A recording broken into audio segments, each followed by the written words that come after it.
Good morning students. Today I am going to take lesson 5th of class 8 history, decline of the Mughal Empire. Here we have to study about the later Mughals and what were the factors that were responsible for the decline of the Mughal Empire. So let us start with the first point. The Mughal Empire, which was known for its extensive territories, military might and cultural achievement, began to decline towards the beginning of the 18th century. Ninth Mughal ruler, called the later Mughal, followed one after another in quick successions in the 50 years after the death of Aurangzeb in 1707. This was because none of them was powerful enough to keep the Mughal Empire united. The situations became worse during their lax morals and internal rivalries. Thus the Mughal provided an opportunity to the other ruler to assert themselves. It finally enables the British to conquer India. So it was Aurangzeb policies which led to the decline of the Mughals, but the 9 Mughal ruler which came after Aurangzeb, who were known as the later Mughals, were responsible for the downfall of the Mughal Empire because they lacked moral values and lax internal rivalries was there. Continuous war was between them for the successions of the throne. As the central authority grew weak, many rulers carved out independent states for themselves. Mughal governors of Bengal, Deccan and Awadh freed themselves from the control of the central government and carved out their independent states. So the Nawab of Bengal, Delhi and Deccans, Awadh went for an independent states and freed themselves from the control of the central government. So let us talk about the later Mughals. Bahadur Shah I. The Bahadur Shah I was from 1707 to 1712, Jandar Shah 1712 to 1713, Farrukh Siyar 1713 to 1719, Muhammad Shah from 1719 to 1748, Ahmad Shah 1748 to 1754, Alamgir II 1754 to 1759, Shah Alam 1759 to 1806, Akbar II 1806 to 1837, Bahadur Shah Jafar 1837 to 1857. Bahadur Shah Jafar was the last Mughal ruler who ruled Delhi, and after this, after 1857 war, the first war of independence, the English East India Company or the British completely took over India and established their supremacy over India. Aurangzeb died in 07 and followed by a war of successions amongst his 3 sons. And among these 3 sons, Bahadur Shah with the title Muazzam defeated his brother and assumed the titles of Bahadur Shah and started ruling the kingdoms. He favored the policy of compromise and conciliations to win over the Rajput, the Marathas and the Sikh. The Rajput, the Maratha and Sikhs were always in war with the Mughals. He made peace with the Rajput, confirming them in their states, gave them high post, and he also tried to pacify the Sikh by making peace with Guru Gobind Singh and giving him a high mansab. He made peace with the Bundela chief, and the Jar chief. He tried to appease all the parties by giving them high titles and rewards. Jandar Shah, the son of Bahadur Shah, became the emperor after the death of his father. He emerged successfully in the war successions not by his own strength but due to the support of his general Zulfikar Khan. His general Zulfikar Khan helped him to expand his territory. Farrukh Siyar became the emperor with the help of Sayyid brother. Sayyid brother are known as the kingmaker. They were responsible for making the king, and the Sayyid brother were Abdul Khan and Hussain Ali Khan, appointed a wazir and Mir Baksi respectively.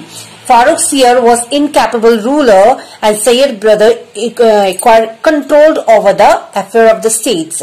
He was just a puppet in the hand of the Sayyid brother.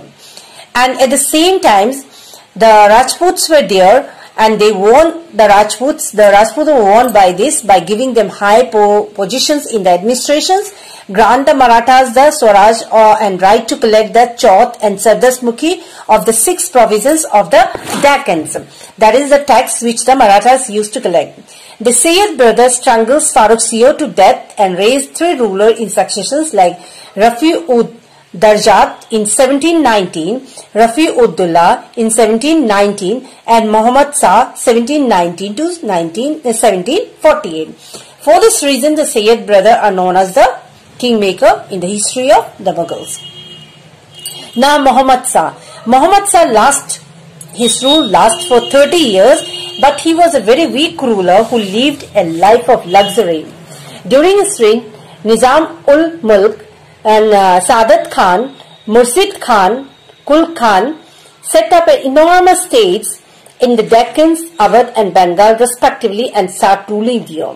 The Marathas began their expansions towards the north and overran Malwa, Gujarat and Bundelkhand. They also raided Delhi in 1737 and Bajirao won and exposed the weakness of the Mughal Empire. Mughal Empire after the death of Aurangzeb was already weakening, and the foreign inventions were there. In 1739, Nadir Shah Parisha invaded India. He defeated Muhammad Shah at the Battle of Karnal in 1739 and he marched on to Delhi, massacred thousands of people, killed thousands of people and collected a booty of 30 crores of rupees. He looted 30 crores of rupees beside the gold and silver jewelries, the Kohinoor diamonds, elephant, horse and the peacock thorns of Shahjahan before he left India. So he took away with him the peacock thorns of Shahjahan plus the Kohinoor diamonds and went back to Persia. At the same time, his invention gave a death blow to the already deteriorating states of the Mughal Empire, because he totally destroyed the Mughal Empire. He totally looted the Mughal Empire, took away 30 crores of rupees, jewelries, gold, whatever he could get his hand on. Period from 1748 to 1858, after the death of Muhammad Shah, the Mughal Empire exists only in names. And the successor of Muhammad Shah, Ahmad Shah were there, Alamgir were there, were too weak to prevent further generations of the Mughal Empire. In the Battle of Buxar, the Mughal Empire, there was a great losses, and after the defeat at the battles, that Mir Qasim who joined the battles, Sirajudullah who joined the battles at the times, which is fought in Shah Alam's fort, and the Mughal Empire grew very weak after the times, and it gave a chance to the East India Company to take over the country. Causes for the decline. There are many causes which led to the decline of the Mughal Empire. The first and foremost causes were Aurangzeb policies and weaker success of Aurangzeb was there, rivalries among the nobles was there, defective law of successions was there, weak military administration was there, economic condition was there, and foreign inventions was there. Let us study one by one. Aurangzeb gave Akbar policies of diplomacy and religious tolerance. He reimposed one of the most important declines which led to the Mughal Empire was Aurangzeb policy of taxations. He imposed jizya and a pilgrimage tax on the non-Muslims, and this caused a discontentment among the non-Muslims, and they rose against Aurangzeb's. Aurangzeb policy of continuous war in the Deccan. Aurangzeb spent at least half of his life, that is 26 years of his life, fighting against the Maratha, and most of the times he was outside of the center, that is of his capital, which led to the downfall of the Mughal Empire. At the same time, the successor of Aurangzeb were very weak, who were leading a luxurious life. They were not interested in the affair of the government, and this also led to the decline of the Mughal Empire, because of the most of the nobles and the other ministers turned against the central government and start leading or having their independent states. At the same time, there was rivalry, there was war against the nobles, a struggle for power against the nobles, and the nobles took the titles of kingmakers, and hatch conspiracy to dethrone king and raise their own favorite person to the king. Defective law of succession. It is says Mughals empire was a hereditary form of government where the father then son, it used to go on like that. But when the policy of the kingmakers came into beings, then this law went to at the backside.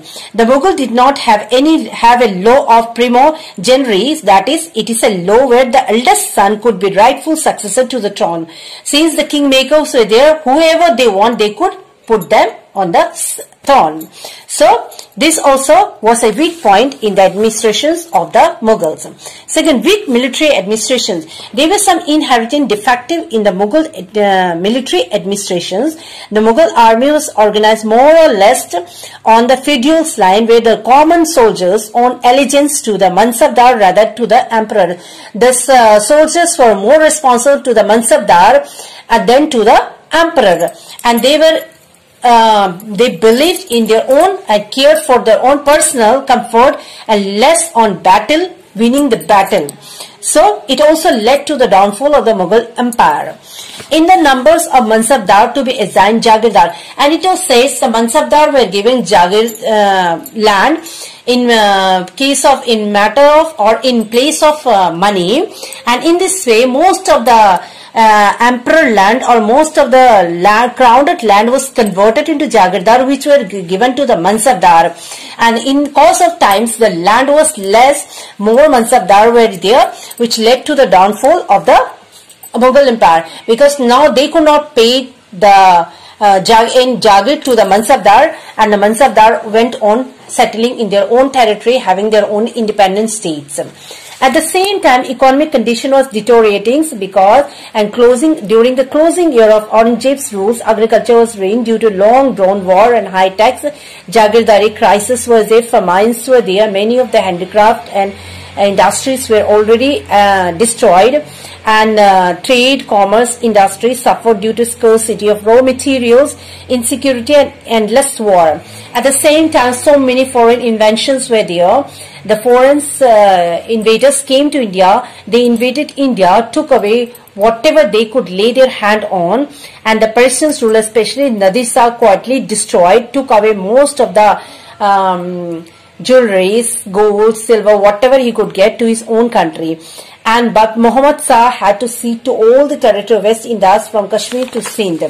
In this way, the foreign invention also led to a decline in the Mughal empire. At the same time, the Battle of Panipat was fought in 1761, which led to a downfall of the Marathas. It was believed that if the Marathas were there, they could mostly took over the Mughal empire, but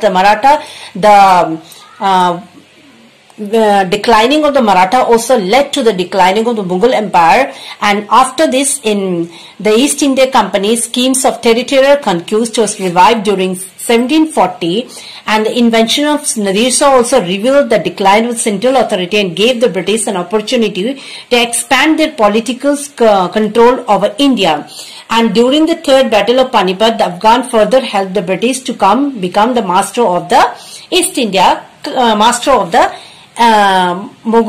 India. So it led to the mostly it was believed that it were the policies or the Aurangzeb's was the main reason for the downfall of the Mughal empire, and his weak successors were not helpful to him. And Bahadur Shah, who was the last ruler of the Mughal empire, after his death, he was exiled to Rangoon by the British. After his death, the Mughal empire totally got destroyed, and the British government established their supremacy of India. So this is about the Mughal empires. Read the lesson properly, learn the difficult word, and write all the question answer exercise.